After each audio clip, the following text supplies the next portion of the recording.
Hello, everybody. My name is Dylan M. Rafaty, and I am the proud host of the Let's Work Inclusively podcast. Thank you for joining us today because we have a very special guest.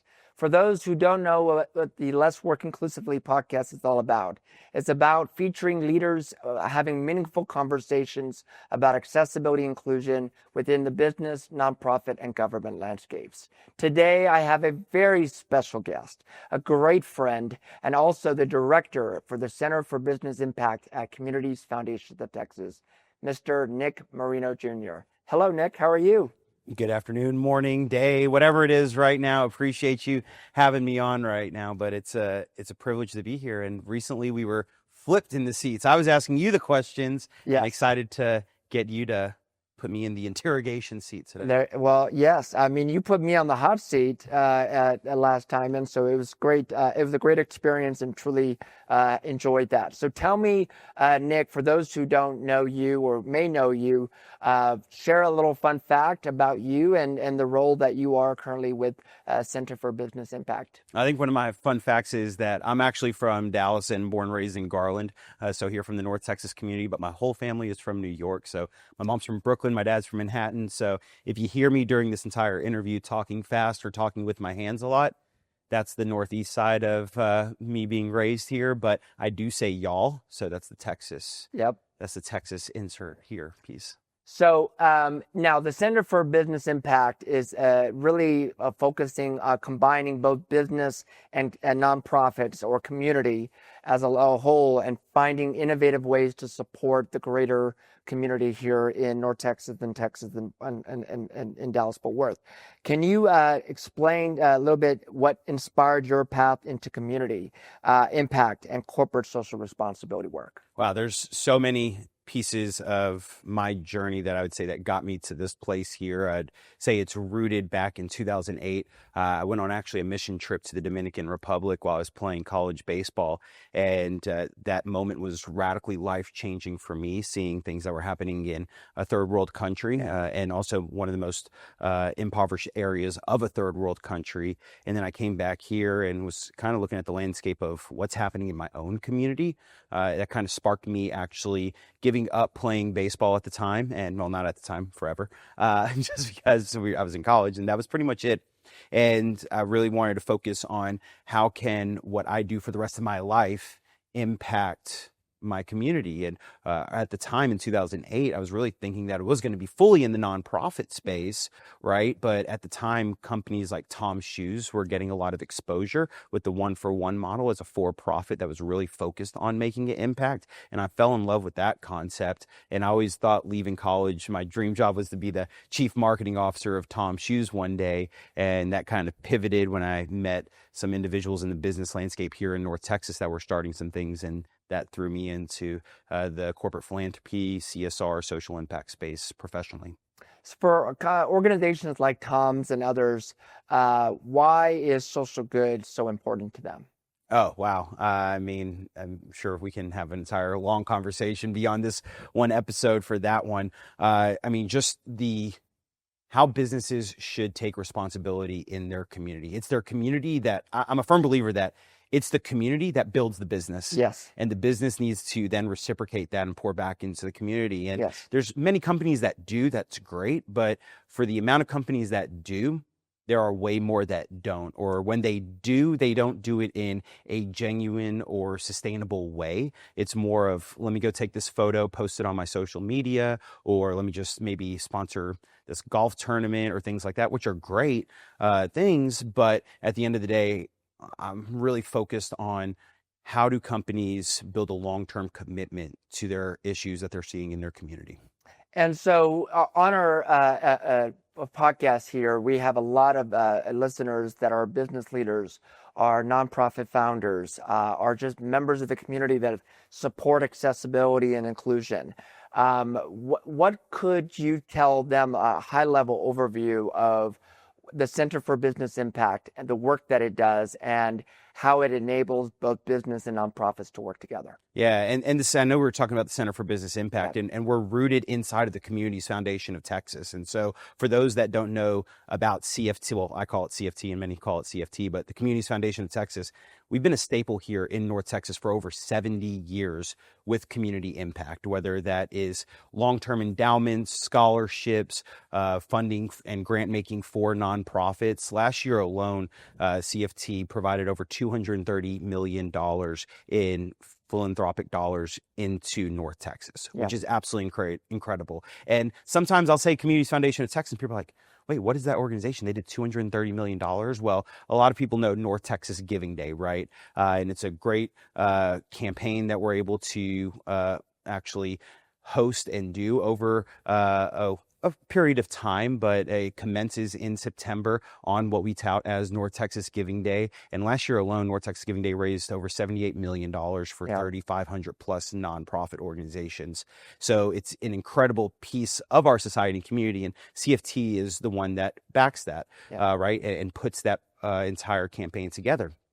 Now, we also have things like Educate Texas, and we work with like Kaleidoscope Park. So many different other pieces of the puzzle and philanthropic landscape. And so we've really taken a dive in over the last couple of years for business, right? So people may have heard of CFT for B or EFNT, which were kind of the predecessors to what the Center for Business Impact is now. So we're not new, but the name is only about 18 months old. However, our focus with this is really to talk with business leaders and really look at their philanthropic strategy, right? So as a business leader and someone that's come from the startup space and in the for-profit space, we always had strategies, whether it's based around marketing, operations, logistics, finances, etc. But so many businesses lack strategy when it comes to philanthropy. And I always say, why would you not have a strategy around that? Why is that something that we're just kind of checking the box on when that's something that really brings your employees together, that brings your team together, that brings your community, your clients, et cetera, all together into potentially one space? So tell me a little bit more. I've learned about a number of organizations, or specifically companies that work collaborative with you guys, and really understanding every company has measures impact differently, and their values are different. But one thing they really pride itself is creating experiences for its employees and providing access to opportunities to the causes that they might care about. So could you give an example or two of a company that has took steps, and what steps and offering that they provide for their employees? Wow. Yeah. So, I mean, as you asked that question, there's so many that I'm just thinking about of how they make that accessible and how they make it kind of employee driven, right? That's so important nowadays. I think employee engagement is something that a lot of companies, whether it's the head of HR, whether it's the head of corporate philanthropy, are trying to figure out, how do we get our employees more engaged, right? And I think the first step in that is listen to your employees. Right. So many companies want to say, well, we're going to volunteer here, or we're going to do this because this is what I'm passionate about at the head of the table. And at the end of the day, we need to give the microphone to everyone inside of the building and understand where they want to. So one of the things that our member businesses actually get are community service days that we plan with them, and we do the survey from the beginning to the survey to the end and everything in between, and help them understand where their employees want to be in the community, which that actually helps with turnout. That helps with them actually being passionate, but them posting about it, them talking about it, them sharing their stories. One of the great ones that I like is our partners over at Hunt. They do an incredible job every year. They put up a big sign every April. You'll see that they've done 19 years of straight giving, of 100% employee participation in giving, and that's great. So we get to help them upstand their Hunt Helpers and their Hunt Cares days, which gets their employees out in the community and their employees giving into the community. Another one that has been great recently, their entire story has just been awesome. It's been incredible to watch some of my team members get to actually partake in some of the things that they're doing, but it's Accelerate Partners and what they're doing with an organization like My Possibilities. And these are things that I don't want to fully talk and share their story because it's things that they're currently doing that they're Yes. going to be announcing. Yeah. But watching them come alongside a partner organization and be a sustainable partner organization over the long term Yeah. is incredible. It's like things that I've seen with the North Texas Disability Chamber doing with businesses, right? Y'all recently hosted a few months back talking about Fossil and Big Thought, Yes. and watching that partnership. Like that was an entire program that y'all had about long-term giving within a partner organization and talking about mentorships inside of that. And it's a beautiful thing when these businesses take lead. Well, and I want to stress enough for those who are listening, the importance of collaboration involves time, talent, and treasures. And not everything has to be monetary based. Right. It can really focus on donating your time. You have a skill set that could contribute to mentorship, or it could be that they're creating art pieces that could use your creative side background of digital graphics and creation of using different Adobe products and so forth. There could be opportunities of just simply, strategizing a current nonprofit operation that you have a skill set, or you could be coming from a legal background. I mean, there's so many opportunities for engagement, and it's just a matter of understanding where your values lie and supporting organizations that don't necessarily have to be monetary. And I want to give one example is I believe it's the Shields legal group. Absolutely. Yes. Shields is incredible. Yeah, so Shields, they are a law firm, I believe, and one thing that they do allocate for every employee is a certain number of volunteer hours every year.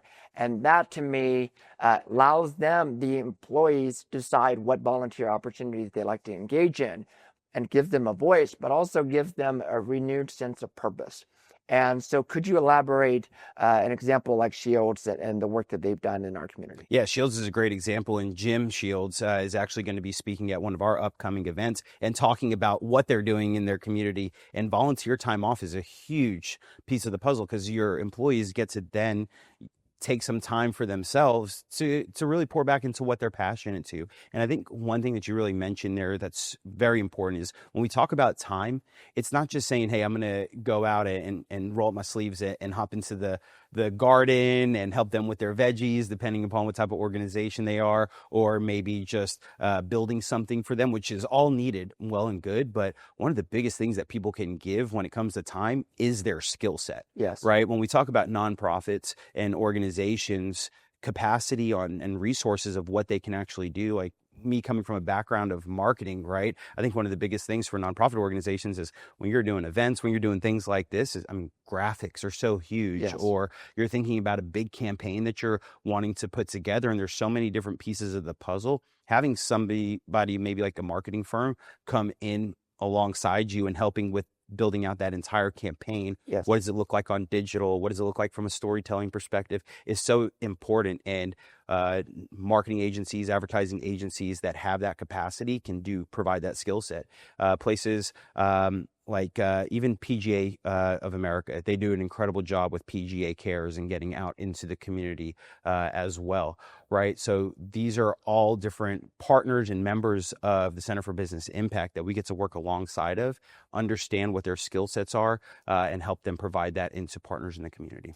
Well, thank you. And I want to add another point to that. So you love ice cream. I come from an ice cream family. And I'll say that growing up, I come in from an ice cream family. My dad's one of the co-founders of a local, regional, actually statewide distribution of ice cream. And as somebody who went through many surgeries in my lifetime, I still remember the days that we would have like an ice cream social day at Scottish Rite hospitals, as well as supporting our veterans along with steaks, which we didn't make steaks. We had a steakhouse locally that made those steaks and bacon wrapped jalapenos. But we all have something to give, and I think reality is steak and ice cream. Come on, yeah, what can you be with that? That's an experience in itself. But I want to go into commercial really quickly. For those who don't know, recently we just had our annual meeting and our inaugural Texas Disability Hall of Fame. Our annual meeting highlighted this year's theme, and this year's theme is about sustainability.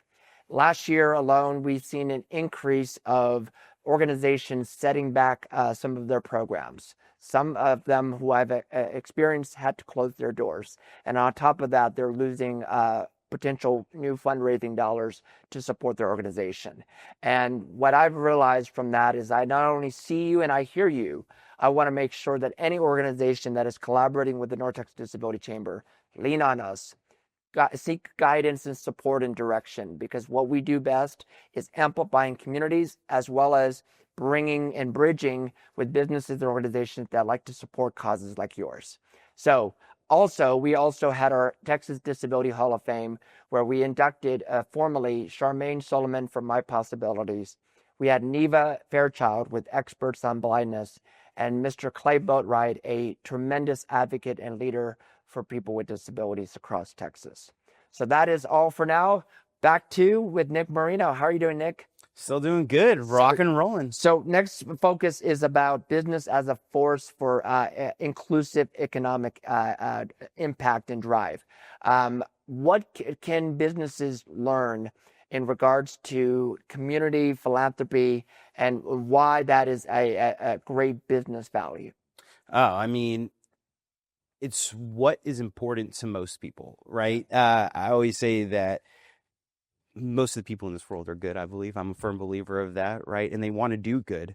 They just don't know the opportunities or have the opportunities of how to do that. And I think the business landscape is a place that we are responsible to provide that, whether that's to our employees, whether that's to our clients. And I'm not just saying that to say that because that's the work that I'm in. Yep. It's something that in some of the startups that I was part of throughout my entire career and journey, it's something that we instilled early on, and we saw the benefits of that. Like we saw, as a marketer, I always think about Seth Godin's book Tribes. Yes. Right? It's one of my favorites. And it talks about building a tribe of individuals that are along the same goals and same focuses. And who are those usually? It's usually your employees and it's usually your clients. So it's not just towards business goals and business values, but it's community goals and community values, because they'll come alongside you on that. And when they see that real and true authentic passion of a business leader leading in that direction, I think it's better for business and it's better for community. You know who the companies are, yeah, right? You see them in play all the time. You see them at events. You see their teams always constantly pouring into it. And I just want more businesses to ask, how can we be like that? Well, and I want to really go into more of a deeper discussion about complex community challenges that we are experiencing. From housing to transportation, workforce development, all of those things. And, how can, well, let me just rephrase that. What can businesses do to collaborate with organizations that are tackling the world's greatest problems, especially here locally in North Texas? Yeah, one of the ones that you mentioned is workforce development, right? I see that as one that more organizations are wanting to provide, yeah, right? And I also see that as a little bit more of businesses wanting to learn more about, yeah, right? They're not yet, I'm not seeing them fully commit, right? It's a very small percentage that commits to workforce development, because when you get into that space, you have to be 2 feet in. You yeah, can't have 1 foot out the door and everything and try to figure and navigate it out. So I would say assign someone that's on your team to learn more about it and understand it, right? Make it part of your culture. I actually just got an email from a company that's actually taking that step with it, right? They're saying not just like, how can we do this, but putting together a strategy and a plan. Because workforce development is great and very much needed, right? But if you just say, hey, we're going to open our doors without a plan and strategy in place for that, you're going to look back at it for 6 months from you starting it saying, what did we really accomplish with it? Yeah. Was that more of a hassle than it was a benefit, right? So understanding what that person is going to be doing or people going to be doing when they come into the space. Are you set up for success depending upon the niche market that you might be pulling from to provide the workforce development, right? Like, are we ADA compliant, right? Like, is our space set up for the individuals that are coming into here to succeed? Now, I want to also dive into last November, I attended the Funders Appreciation Dinner, and there was an emphasis on housing. Mm-hmm. And great author, speaker, I forgot his name, but he really resonated with the majority of the people in the room. But one thing he said there was some alarming statistics that really raised eyebrows and really shows CFT's renewed commitment in funding and in supporting organizations that are tackling the housing, I would say in some areas, housing shortage of affordability and accessibility. Mhm. And so could you elaborate more on that? Yeah, I mean, at CFT, our mission statement is thriving communities for all, Yeah. right? And that is in every aspect. So our team and our ELT has constantly been thinking about how do we actually make that happen and ensuring that the community itself is accessible. It is affordable. It is in a way that it will be sustainable as well. And I mentioned earlier with Educate Texas is kind of one of our key pillars and cornerstone commitments. And we started that back in the mid 2000s. And then we have North Texas Giving Day that came around 17 years ago that we started. And this past October, we officially made an announcement, our new housing initiative, Yeah. right? And that we're putting in $50 million commitment to ensure that we're building out areas in southern Dallas, around the North Texas area to help these communities become more sustainable. Right. So we've made that $50 million commitment. We're bringing on partners for another $50 million. And I'm sure what we've seen so far is a lot more commitment. And I could see that number even growing for what we're going to be doing. But housing is definitely at the top of our list. We have an entire team that's dedicated to this. We have our chief strategy officer, Nadine, who's focused on this. I don't want to steal her thunder on some things that they're going to be rolling out in the coming months, but we know that this is important not just for our community. We've seen it done well in Atlanta. We've seen it done well in some other cities, and we want to look at those models and say, are those right for us? Are those right for Dallas? Yeah. How is it right? Because our landscape is way different here, right? With the way our suburbs are growing, with the way that we have not just Dallas, but we also have Fort Worth. How does that look?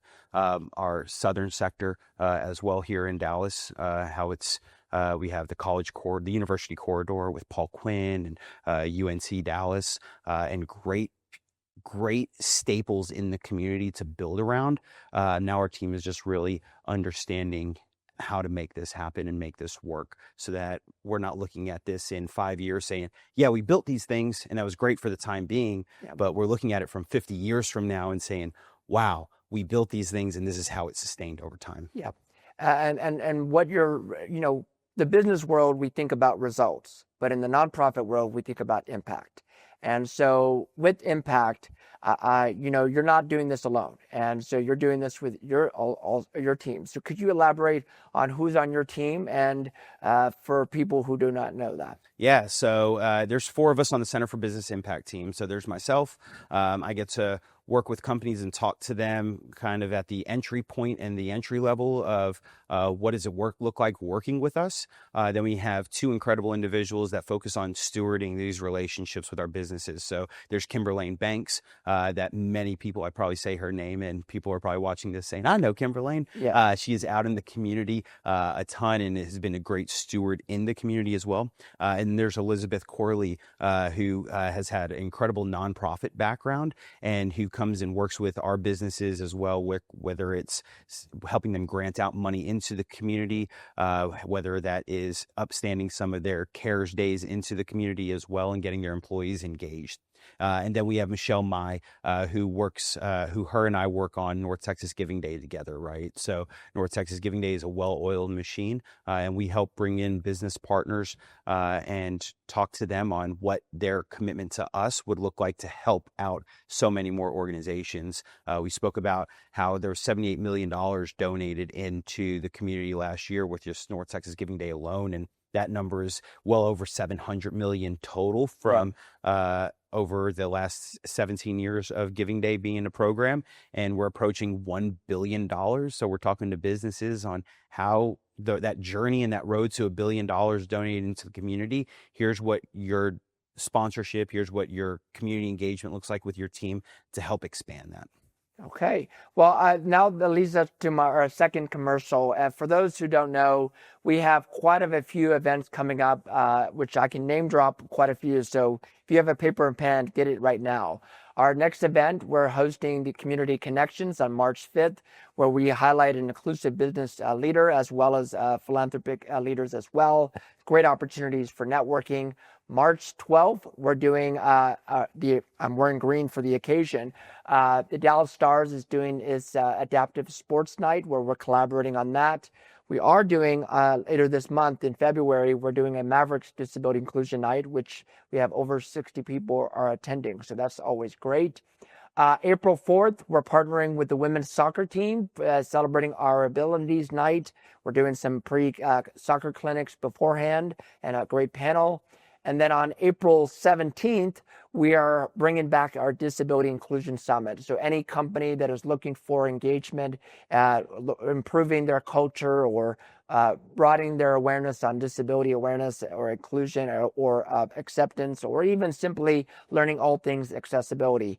We'll be emphasizing on neurodiversity and caregiving, as well as entrepreneurs with disabilities. Then on April 20th, we just got it confirmed, the president of TXU Energy, Scott Hudson, will do a fireside chat with us. That will be a great intimate opportunity to engage and learn about him, TXU Energy, how to do business with TXU Energy, as well as philanthropic efforts. And last but not least, we're closing in on a date for the business and nonprofit reception, where we alluded on the need for businesses and nonprofits to come together and learn of innovative ways to collaborate with one another. That's it for now, but stay tuned for more events as it comes. Now, we're going back to our closing in our final segment of our podcast here, and it's all about leadership, legacy, and call to action. Nick, when I first met you, and I said this at your podcast, is like I was pretty intimidated by the wealth of excitement and energy that you come from, but also your true purpose and impact. You're very driven. You are very passionate, but also you're looking at the best in people. You always have. And so when I look at that, I want to know, what would you want people to know about you and your legacy? Wow. I mean, my legacy, I have a 15-month-old daughter, so my legacy lies in her. And I get the privilege to speak at a lot of events, and there's a question I ask a lot of the time, and it's, can you name your 8 great-grandparents? And most people cannot. Actually, there's only been one person that's named 7, and will stood up and named 7. I don't know if anyone stayed quiet in those audiences, right? And so I look at that and say, your great-grandparents were on this earth within the last 100 years. Yeah. And their own family doesn't remember their name. Yeah. And so I know that my personal name will fade away once I'm gone off this earth. So I think about the different, whether it's lessons or whether it's things that I've helped create or build, and just say, how can the things that I'm doing here impact people that I've never met? Yeah. And that's one of the biggest things. People always think that giving and charity is always like, I have to be the one that hands out the meal. I'm the one that has to be recognized on this or anything. And I'm just like, what about ways that you're impacting individuals that you will never meet, that they're able to do things in their everyday life and be more successful because you did that one thing? Whenever I travel, I always like look out the plane windows, and whenever you look out, you see all these houses in these communities. I'm like, I will never meet anyone in these areas, right? They'll never know who I am. Yeah. But what if I could be part of something? What if I could help create something? What if I could be part of a team that does something that impacts those individuals in that community? And that's one of the things when I think about legacy and stuff, and I think about like what fuels me and drives me, it's creating things that impact people that I'll never meet. Well, you really summed up all of that, and that was a good analogy to sort of describe as we're flying. You see all these great things, some of them, in deserts and houses and communities, and you're right. There's a lot of places that we don't see, and it's how we put our best foot forward. I want to give this opportunity for you to give a call to action. So look at the camera and tell people What do you hope they do as far as business engagement, philanthropy, or how can they best support or collaborate with the Center for Business Impact? So I'm just gonna just do my pitch right here. So like kind of like ShamWow or something. But wait, there's more now. Um, I would just sit back and ask yourself is saying, do I have a philanthropic strategy? I know it's kind of might be a weird question to ask yourself, and you may have never thought about that before, but I would challenge you to kind of write that down. And when I say a strategy, part of strategy is also execution. So don't just say, I'm going to write this down on a piece of paper.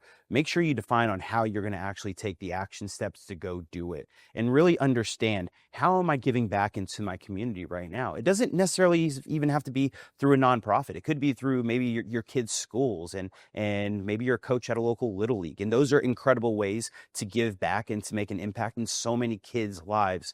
We just came off the Super Bowl recently, and you just hear about how coaches inspired so many players later on. It could be something like that. It could be the PTA and pouring into it, but really understanding like what are going to be your steps to continue to do that, not just for now, but later on, and making sure that you have a plan. And whether that's individually or whether that's business, businesses, you can come in and I would love to chat with you. And I've sat down with so many different companies that maybe we weren't even the right fit for, but we were able to help guide them on their way to be better givers. And to be better community stewards of what they've been given in life. So I'd love to sit down with anyone that wants to talk about that. And maybe we are the right fit. We do some incredible things at the Center for Business Impact for companies. We got to speak about some of those today. And I know that there's more ideas that we're just kind of breaking ground on. And we're excited to be able to work with great community leaders and hopefully inspire the next generation of givers. Well, I appreciate you, Nick, and thank you for not only being a great partner. Communities Foundation of Texas is a great partner, and we're truly tremendous. Here's the handshake for joining us today, and thank you again for being here. For those who have listened to us, another episode of the Let's Work Inclusively podcast, we learned about the importance of business engagement, employee engagement, as well as philanthropy. My hope is that you took one or two pieces away from this and really captured it your own. I would challenge you to, again, listen to your employees or listen to your colleagues, learn about opportunities for engagement, but also develop a strategy, whatever that might be, for business engagement or philanthropy. That's all for now. Thank you, Nick Marino, and we'll see you next time. Take care, everybody.